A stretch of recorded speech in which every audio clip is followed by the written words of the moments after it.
வணக்கம். எட்டி டாக்ஸில் இன்னைக்கு என்ன பார்க்க போகிறோன்னு கேட்டிங்கன்னா, செந்தில் பாலாஜி எப்போது கைது, கரூர் வழக்கில் காட்டி கொடுத்த நடிகர் விஜய். என்னப்பா சொல்கிற அப்படின்னு சொல்லிட்டு கேட்பீங்க. நீண்ட நாளாக இந்த சப்ஜெக்டே வெளியே வரலையே, இப்போ திடீர்னு இதை பற்றி ஏன் பேசுகிற அப்படின்னு சொல்லிட்டு கேட்பீங்க. நேற்று தடயவியல் துறையினரும் எய்ம்ஸ் மருத்துவர்களும் எங்கே கரூரில் கூட்டம் நடந்ததோ அந்த இடத்த மீண்டும் அளவீடு செய்திருக்கின்றார்கள். தடயவியல் துறையினரை பொறுத்த வரைக்கும் அங்கே ஆய்வு செய்கின்றார்கள் என்றால் ஏதோ ஒரு சிபிஐக்கு ஆதாரம் தேவைப்படுகிறது. இவ்வளவு விசாரணைகள் நடந்து முடிந்த பிறகும் எய்ம்ஸ் மருத்துவர்கள் அங்கே சோதனை எடுக்கின்றார்கள் என்றால் அங்கே ஏதோ ஒரு விடயம் மருத்துவர்களுக்கும் தேவைப்படுகிறது. மருத்துவர்கள் என்றாலே பார்த்தீங்கன்னா உடல் சம்பந்தப்பட்ட விஷயங்கள் அங்கே படிந்திருக்க வாய்ப்பு இருக்கிறது என்பது தான் அவங்களுடைய எண்ணமாக இருக்குது. ஒருவேளை இரத்த கரைகளாக இருக்கலாம், இல்லை அடிபட்டவர்களுடைய சதை பகுதிகளாக இருக்கலாம், இல்லை கீழே விழுந்து தேய்ந்த அந்த உடல் பாகங்களாக இருக்கலாம். ஏதோ ஒரு விடயங்கள் எய்ம்ஸ் டாக்டர்களுக்கு தேவை. அதனால தான் தடயவியல் துறையினரை அழைத்துட்டு எவ்வளோ லாங்குக்கு கூட்டம் நின்று இருந்தது, ரெண்டாவது அந்த கூட்டம் எத்தனை மணி வரைக்கும் அங்கே நின்று இருந்தது, ஸோ அந்த கூட்டம் இருக்கின்ற போது என்னென்ன அசம்பாவிதங்கள் நடந்தது, அந்த அசம்பாவிதங்களுடைய தாக்குதல் எவ்வளோ வீரி மிகுந்ததாக இருந்தது, எவ்வளோ தொலைவுக்கு இருந்தது, எல்லாவற்றையும் அந்த கரூரில் மார்க் பண்ணி இன்ச்சு பை இன்ச்சா 2 மணி நேரத்துக்கு சோதனை செய்திருக்கின்றார்கள். என்ன ஆதாரம் சிக்கிச்சுன்னு தெரியல, மீண்டும் கரூரில் சோதனை செய்திருக்கின்றார்கள். இதற்கு இடையில் நான் ஒரு ஃபோட்டோ வைக்கிறேன், அந்த ஃபோட்டோவை பாருங்க. இந்த ஃபோட்டோக்காரர் தன்னுடைய யூடியூப் சேனலில் எக்ஸ்க்ளூசிவாக பார்த்தீங்கன்னா ஒரு செய்தியை சொல்கிறேன் அப்படின்னு ஒரு செய்தியை வெளியிட்டு இருக்கின்றார். அந்த செய்தி எந்த அளவுக்கு உண்மை அப்படின்றது எனக்கு தெரியாது. அந்த செய்திக்கு நான் பொறுப்பேற்க மாட்டேன். ஆனால் அவர் பொறுப்பேற்பாரா என்பது நமக்கு தெரியாது. அவருடைய ஃபோட்டோவை பார்த்த உடனே நீங்கள் கண்டுபிடிச்சிட்டு இருக்கலாம். கிஷோர் கே சாமி அதிமுக ஆதரவாளர், இல்லை கட்சியில் இருக்கிறாரா என்ற விஷயம் தெரியாது. ஆனால் கரூர் வழக்கு அவர் கூர்ந்து கவனித்து கொண்டு தான் வர்றாரு. ஸோ அவர் என்ன சொல்கிறாருன்னு கேட்டிங்கன்னா, மணிவண்ணன் என்ற ஒரு எஸ்ஐ இருக்கின்றார், தவறு ஆய்வாளர் இருக்கின்றார், இன்ஸ்பெக்டர் இருக்கின்றார் கரூரில். அவருடைய கூகுள் பேவில் இருந்து நம்ம கரூர் மாவட்டம் முழுவதும் இருக்கக்கூடிய ஆம்புலன்ஸுக்கு பணம் அனுப்பியிருக்கின்றாராம். குறைந்தபட்சம் 500 ரூபாயிலிருந்து அதிகபட்சமாக 10,000 ரூபாய் வரைக்கும் அனுப்புனதாக அவர் தகவல் சொன்னதாக எனக்கு தெரியுது. ஸோ இப்படி கரூரில் இருக்கக்கூடிய எல்லா ஆம்புலன்ஸுகளுக்கும் எதற்காக இந்த இன்ஸ்பெக்டர் தன்னுடைய கூகுள் பேவில் இருந்து பணத்தை அனுப்பணும்? கரூர் சம்பவமானது நைட்டு தான் நடக்குது. ஆனால் இந்த மணிவண்ணன் இன்ஸ்பெக்டரை பொறுத்த வரைக்கும் எல்லா ஆம்புலன்ஸுகளுக்கும் காலையிலேயே பணம் அனுப்பியிருக்கிறாரு. இந்த விஷயமானது அரசியல் களத்தில் புயலை கலைப்பிருக்கிறது. அது மட்டும் இல்லை, இந்த மணிவண்ணன் அவர்களை சிபிஐ ஆனது கூப்பிட்டு 2 நாள் விசாரணை செய்திருக்கின்றார்களாம். முதல்ல சிபிஐ கண்காணிப்பில் இவர் இருந்திருக்கின்றார் இந்த இன்ஸ்பெக்டர். பிறகு அப்புறம் விசாரணைக்கு அழைத்திருக்கிறாங்க. அவரை அழைத்து கேட்கின்ற போது பல விடயங்கள் வெளிப்படையாக பேசிட்டதாக ஒரு தகவல் நமக்கு தெரியுதுங்க. ஏன்னா நாளைக்கு இன்ஸ்பெக்டரை பொறுத்த வரைக்கும் தான் மாட்டிக்கிட்டா என்ன பண்ணுறது அப்படின்றதுனால தன்னுடைய கூகுள் பேவில் இருந்து எதற்காக அங்கே பணம் போய் சேர்ந்தது என்ற விஷயத்தை சொல்லியிருக்கின்றார். யாருடைய பெயரில் இவர் கரூரில் இருக்கக்கூடிய எல்லா ஆம்புலன்ஸுக்கும் பணம் அனுப்பினாரு அப்படின்னு பார்க்கும்பொழுது நம்ம செந்தில் பாலாஜி அவருடைய பிஏவா இருக்கக்கூடிய சந்திரசேகர் அவர்களுடைய உத்தரவின் பெயரில் தான் கரூர் இருக்கக்கூடிய ஒட்டுமொத்த ஆம்புலன்ஸுக்கும் இவர் பணம் அனுப்பியிருக்கின்றாரு. எதற்காக கரூரில் விஜய் அவருடைய மீட்டிங் நடக்கின்ற அன்றைய நாளில் காலையில் ஆம்புலன்ஸுகளுக்கு பணம் அனுப்பணும் அப்படின்ற கேள்வி தான் எல்லார் மனங்களையும் எழுகிறது. இந்த விடயத்தை சொன்னவர் கிஷோருக்கு சாமி. அவர் என்ன சொல்கிறாருன்னு கேட்டிங்கன்னா, 41 பேர் இறக்க போகிறாங்க, அவங்களையெல்லாம் சோழி முடிக்க போகிறோம் அப்படின்னு திட்டமிட்டு செந்தில் பாலாஜி அவர்கள் ஆம்புலன்ஸ் ஓட்டுநர்களுக்கு பணம் அனுப்பினாரு அப்படின்னு நம்ம சொல்ல வரல. ஆனால் ஏதோ ஒரு பிளான் இருந்திருக்கா இல்லையா? அந்த பிளான் நல்லதுக்கா கெட்டதா? அதை தான் சிபிஐ ஆனது இப்போ விசாரணை செய்து கொண்டு இருக்கிறது. செந்தில் பாலாஜினுடைய பிஏ எதற்காக இன்ஸ்பெக்டருடைய கூகுள் பேவிலிருந்து பணம் அனுப்பணும், என்ன செய்தியை இவங்க தமிழ்நாட்டு மக்களுக்கும் சிபிஐக்கும் சொல்கிறாங்க? அதில் இன்னொரு விஷயத்தையும் நாம் கூர்ந்து கவனிக்க வேண்டியிருக்குது. ஆனால் கிஷோர் சாமி அவர்கள் அந்த விஷயத்தை சொல்லலை. என்ன அப்படின்னு பார்க்கும்பொழுது, ஐயா கூகுள் பேவில் இருந்து ஆம்புலன்ஸ்களுக்கு பணம் அனுப்புனா எப்படியா இருந்தாலும் கண்டுபிடிச்சிருவாங்க. இப்படி சிபிஐ ஆனது மோப்பம் பிடிச்சிடும் அப்படின்னு தெரிந்தும் ஒரு காவல் ஆய்வாளர் வந்து ஆம்புலன்ஸுக்கு பணம் அனுப்பியிருக்கின்றார் என்றால் நல்ல நோக்கங்களுக்கு அனுப்பியிருக்கின்றாரா இல்லை கெட்ட நோக்கங்களுக்கு அனுப்பியிருக்கின்றாரா?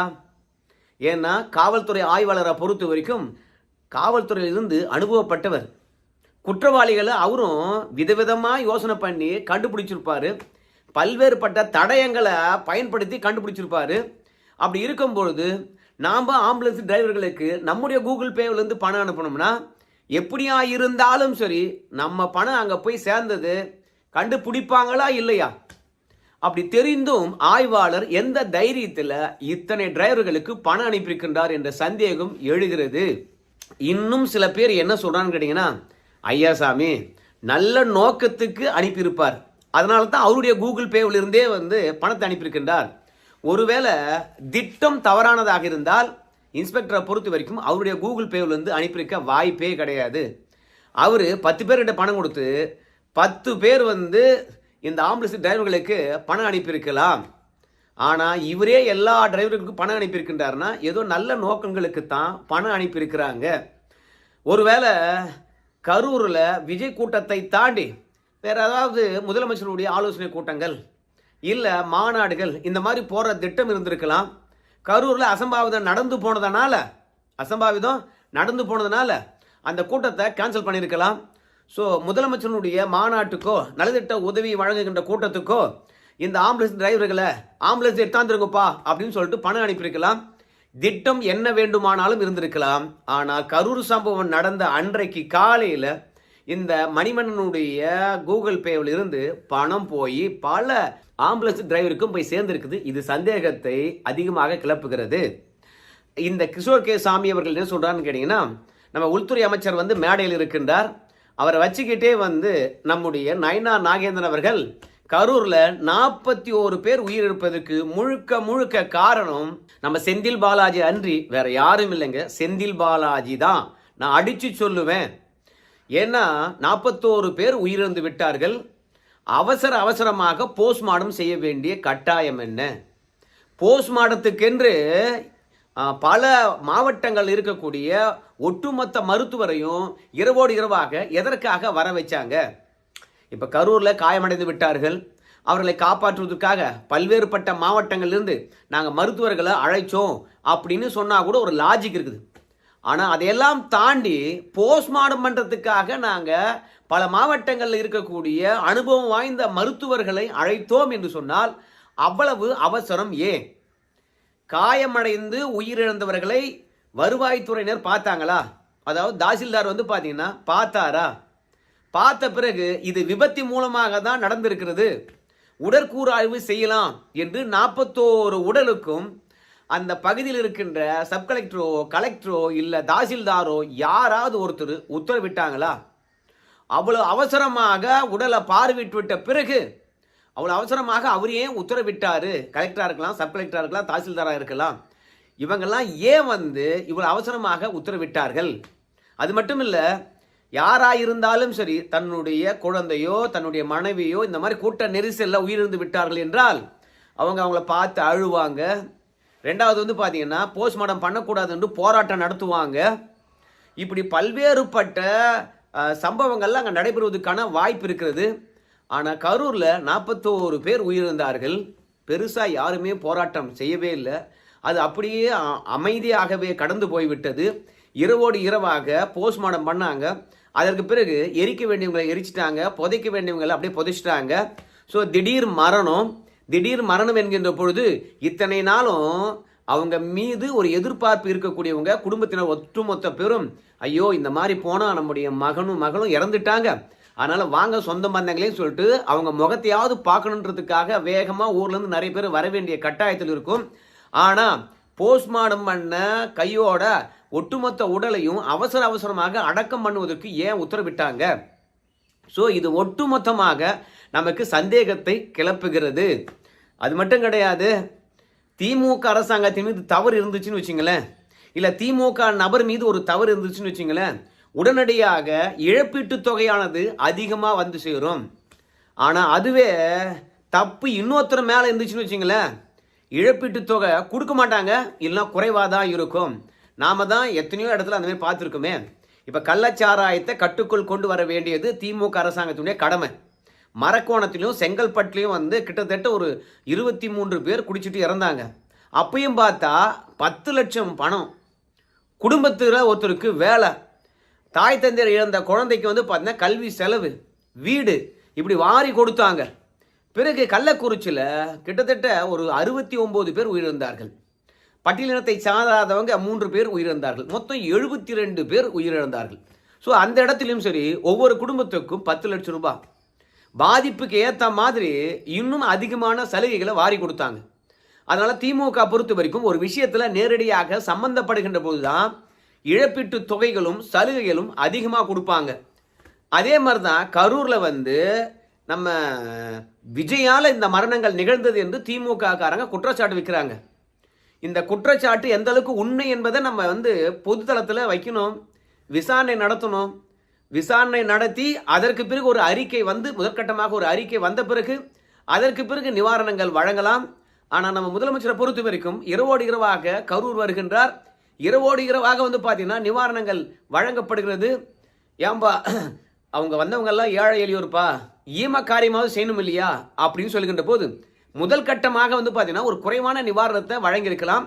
பிறகு விசாரணையின் போது நீதிமன்றமானது வழிகாட்டும், ஒவ்வொரு குடும்பத்துக்கும் இவ்வளோ நிவாரணம் கொடுத்தாகணும் அப்படின்னு சொல்லிவிட்டு நீதிமன்றமானது வழிகாட்டும். அப்படி நீதிமன்றம் வழிகாட்டுகின்ற போது நிவாரணங்களை அதிகப்படுத்தி தரலாம், சலுகைகளை இன்னும் கூட கூடுதலாக தரலாம். ஆனால் எடுப்பிலே வந்து பார்த்தீங்கன்னா நம்ம பேரிடர் விதின்னு ஒரு இருக்குது. அந்த விதி மத்திய அரசாங்கமானது ஒரு குறிப்பிட்ட தொகையை கொடுக்க சொல்லுது. தமிழக அரசாங்கத்துக்கொன்று பேரிடர் விதி இருக்குது. இந்த மாதிரி அசம்பாவிதம் நடந்து விட்டால் எவ்வளோ இழப்பீடு தொகை தரலாம் என்ற ஒரு வரையறை இருக்குது. அந்த வரையறையெல்லாம் தாண்டி பார்த்தீங்கன்னா கிட்டத்தட்ட 10 லட்சம் ரூபாய் அறிவிச்சிருப்பாங்க. ஸோ இவையெல்லாம் வந்து பார்த்தீங்கன்னா பெரிய சந்தேகத்தை கிளப்புது. இதெல்லாம் வச்சு தான் நம்ம நயினார் நாகேந்திரன் அவர்களை பொறுத்த வரைக்கும் கரூர் சம்பவத்துக்கு முழுக்க செந்தில் பாலாஜி தான் காரணம் அப்படின்னு அவர் சொன்னார். அமித்ஷா வச்சுக்கிட்டு இன்னைக்கு கிஷோர் சாமி சொல்றாரு, மணிவண்ணன் என்ற இன்ஸ்பெக்டருடைய கூகுள் பேலிருந்து கரூரில் இருக்கக்கூடிய இல்லை அண்டை மாவட்டங்களில் இருக்கக்கூடிய எல்லா ஆம்புலன்ஸுக்கும் காலையிலே பணம் போய் சேர்ந்துருக்குது. எதற்காக போச்சு? இதை கொடுக்க சொன்னவர் வந்து நம்ம செந்தில் பாலாஜியுடைய பிஏவா இருக்கக்கூடிய சந்திரசேகர். அப்போ சந்தேகம் வலுக்கிறது, எந்த நோக்கத்துக்காக இது போச்சு என்ற விஷயத்தை செந்தில் பாலாஜியோ இல்லை செந்தில் பாலாஜி பிஓ வந்து பார்த்தீங்கன்னா இனி சிபிஐயில் விளக்கம் அளிப்பார்கள். அதற்கு பிறகுதான் உண்மை வரும் அப்படின்னு சொல்லியிருக்கிறாங்க. அது மட்டும் கிடையாது, ஆண்டாண்டு காலமாக விஜய் கட்சிக்காரங்களும் சரி விஜயும் சரி இதில் வெளிப்புறத்திலிருந்து ஒரு சதி நடந்திருக்கிறது. அந்த சதி யாருன்றது எனக்கு தெரியும் அப்படின்னு சொல்லிக்கிட்டே இருக்கிறாரு. வருகிற 12ஆம் தேதி நம்ம விஜய் அவர்களுக்கு சம்மன் அனுப்பியிருக்கிறாங்க வந்து ஆஜராக சொல்லி. ஸோ இந்த மாதிரி விஜய் அவர்களை ஆஜராக சொல்லியிருக்கிற இந்த தருணத்தில் தான் ஆடா கரூரில் இருக்கக்கூடிய ஒரு இன்ஸ்பெக்டரு ஆம்புலன்ஸுக்கு பணம் அனுப்பியிருக்கிறாரா அப்படின்ற செய்தியானது அதிரடியாக வெளியே வருகிறது. ஸோ இந்த செய்தியை கசிய விட்டது யாராக இருக்கும் அப்படின்னு கொஞ்சம் யோசிக்கின்ற பொழுது நம்ம விஜய் கட்சியிலிருந்து தான் ஒரு 4 பேர் போய் சிபிஐ விசாரணைக்கு ஆஜராகிட்டு வந்தாங்க, ஒரு 4 நாள். அந்த தருணத்தில் இந்த செய்தி பற்றியெல்லாம், அதாவது இன்ஸ்பெக்டர் பணம் அனுப்புனதை பற்றியெல்லாம் வந்து அவங்க கிட்ட கேள்வி கேட்டிருக்கலாம். இப்போ விஜய் அவர்களை குற்றவாளியாக பார்க்குறீங்கள, ஆனால் உண்மையான விஷயம் என்ன தெரியுமா அப்படின்னு சிபிஐனுடைய விசாரணைக்கு ஆஜராகி அங்கே அவங்க கிட்ட என்னென்ன கேள்வியெல்லாம் கேட்கப்பட்டதோ, ஸோ அதிலிருந்து சில விஷயங்களை மட்டும் விஜய் தரப்பில் இருந்து தான் இதை லீக் செய்திருக்க வாய்ப்பு இருக்கிறது. ஸோ நாங்களாம் குற்றவாளி இல்லைப்பா, கரூர் சம்பவத்தில் இந்த மாதிரி ஒரு முக்கிய புள்ளியானது இந்த வேலையை பார்த்துருக்கிறார் அப்படின்ற விஷயத்த விஜய் பக்கத்திலிருந்து கசி விடுத்துருக்காங்க.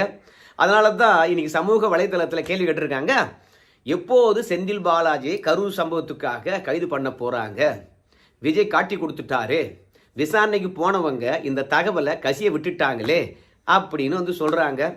இந்த தகவல்கள் அத்தனையும் வந்து எந்த அளவுக்கு உண்மை என்று தெரியல.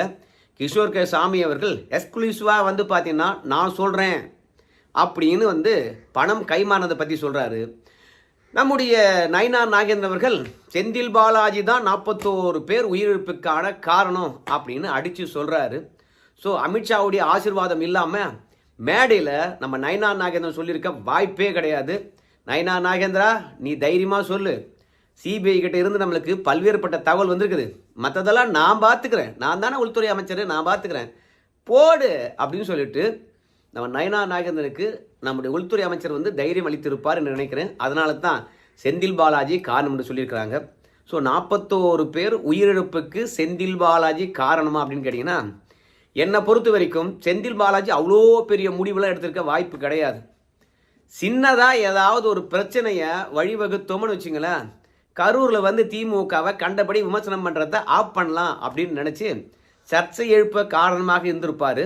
ஆனால் இந்த மாதிரியான குற்றச்சாட்டெல்லாம் வந்து நிஜமாக எனக்கு செந்தில் பாலாஜியால் நடந்திருக்க வாய்ப்பில்லை என்று தான் நான் நினைக்கிறேங்க. என்ன சிபிஐ ஆனது விசாரணை செய்து கொண்டு இருக்கிறது, பொறுத்திருந்து பார்ப்போம். நம்ம விஜய் அவர்களை பொறுத்த வரைக்கும் அவங்க தரப்புலேருந்து கசி விட்டுருக்கக்கூடிய இந்த தகவல் உண்மையாக போதா பொய்யாக போதா என்று சொல்லிட்டு, சரிங்க, இந்த வீடியோ பற்றி எனக்கு கருத்துங்க நீங்கள் சொல்லுங்கள். நன்றி.